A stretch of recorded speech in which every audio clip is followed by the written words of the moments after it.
Okay. Okay, stand by. Quiet, action. Oh, ayun si Papa. Papa. 40 years.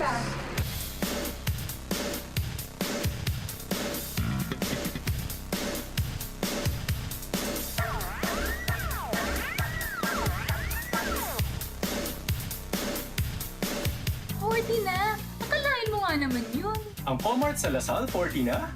Galing! Happy 40th anniversary, DLSU ComArts! Woohoo! I feel old. 40 years means you have a midlife crisis. Congrats, Communication Arts! 40. 40.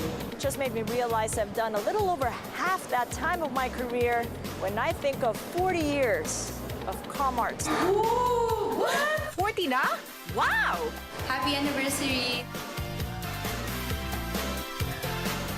ComArts at 40, astig pa din. Happy birthday! 40 years na talaga, ComArts. Mas matanda pa ako. Mas matanda to. 40?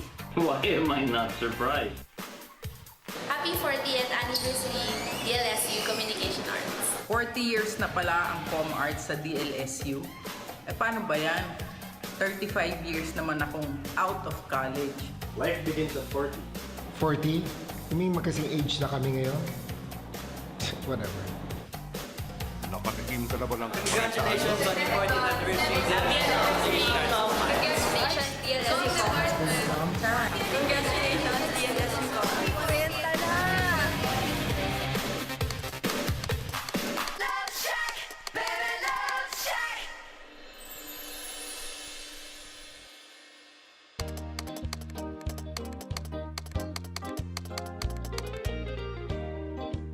In 1975, my brother Andrew Gonzalez heard that I just came back from the States, where I finished my master's degree in radio, television, film. He asked me to see him, and then he invited me to set up the communication arts program.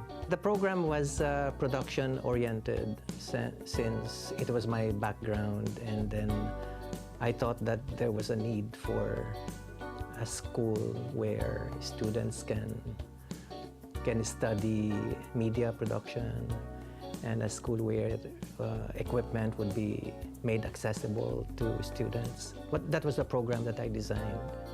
At that time, we were limiting the number of students because we did not have enough equipment to be used by students. So the program was limited to one section of about 40 students. And so we would really screen the students. And so we were able to get the best crop of students at that time. Some of the majors at that time, sila Don Escudero, Joey Reyes. So ComArts opened, we were the first batch to sit in Doy Del Mundo's classes. Okay? That's I, Manny Castañeda, Evelyn Pebenito, and right behind us, as a cross-enrollee, was Charo Santos. Sabi nga ni Joey, kung nalaman niya lang na magiging presidente si Charo ng ABS, kinaibigan na nila si Charo. I only got into ComArts because I really love to write. So it became a department early 80s. From 75 to about 1979 or 1980, it was under the Languages and Literature Department. And then the school decided that it was time to separate communication arts. The early 80s up to 1985, I was a chair of the department. Several chairs have already taken over the work. Manny Reyes and Judy Sibayan also became a chair. Mike Rapatan, Amy Lopez, Angeli Diaz, and now it's Gary Mariano. Over time, the creative fire housed in room 209 of the Benil building ignited more passion across the university.